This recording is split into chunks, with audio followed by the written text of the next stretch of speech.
چھوٹے بچوں کو خان صاحب سے محبت کا اظہار کرتے ہوئے دیکھتی ہوں تو مجھے خان صاحب پہ رشک آتا ہے، پر سب سے زیادہ حیرت کی بات تو یہ ہے کہ بچے اب صرف شریف خاندان سے ہی نہیں بلکہ ہر اس شخص سے نفرت کرتے ہیں جو لوٹ مار میں شریف خاندان کا بھرپور کردار ادا کرتے ہیں۔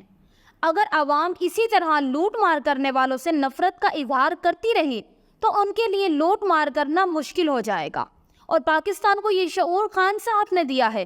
اس شعور کے پیچھے عمران خان کی ڈھیروں قربانیاں ہیں، ورنہ پہلے تو یہ لوٹ مار کر کے لندن بھاگ جاتے تھے اور وہاں عیاشیاں کرنے کے بعد پاکستان آ کر غریب عوام کے ہمدرد بن جاتے تھے۔ یہی شعور دیکھ کر تو چوروں اور لٹیروں کی کام پہ ٹانگ رہی ہیں۔ اب تو اس قوم کے بچے بھی اشرافیہ سے نفرت کا اظہار کر رہے ہیں۔ تازہ ترین تفصیلات کچھ یوں ہیں کہ نگران وزیر اعظم کو بھی شہباز شریف کی طرح فوٹو سیشن کروانے کا حد سے زیادہ شوق ہے اور ڈرامے بازی کے لیے بچوں کو پولیو کے قطرے پلانے پہنچ گیا، لیکن کاکڑ کو تصویریں بنانے کا شوق اچھا خاصا مہنگا پڑ گیا۔ بچے کو پولیو کے قطرے پلانے لگا تو بچے نے کاکڑ کو دیکھ کر رونا شروع کر دیا۔ آپ اس ویڈیو میں کاکڑ کو ایک معصوم بچے کے ہاتھوں بے عزت ہوتے ہوئے دیکھ سکتے ہیں، جس کے بعد انہیں اب سمجھ لینا چاہیے کہ عوام کی نفرت کا سمندر انہیں بہا کر پاکستان سے بہت دور لے جائے گا۔ کاکڑ کی اب تک کی کارکردگی صرف فوٹو سیشن کروانا ہے۔ امریکہ گیا تو اس نے اتنی سیلفیاں لی کہ مجبور ہو کر عوام نے حکومت سے درخواست کی کہ نگران وزیر اعظم کو واپس بلا لے، ورنہ ہم دھکے دے کر نکالیں گے، تو شکایت نہ کیجیے گا۔ اتنی ہے نہیں کہ شکایت کر بھی سکیں۔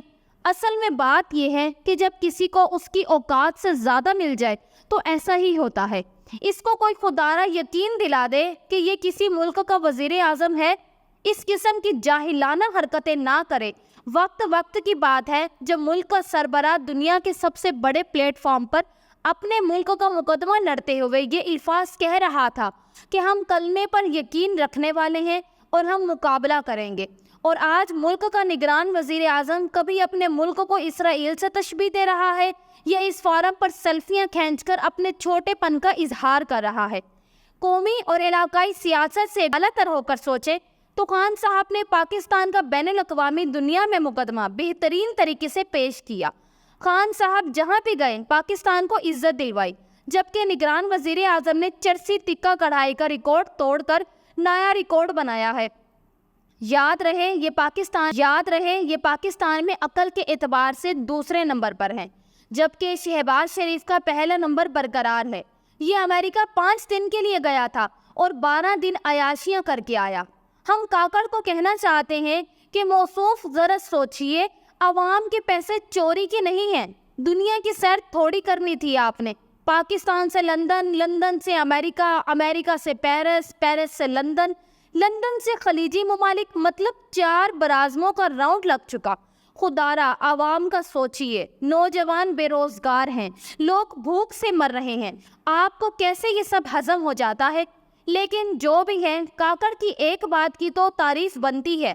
میں نگران وزیر اعظم کی ایمانداری کو سلام پیش کرتی ہوں۔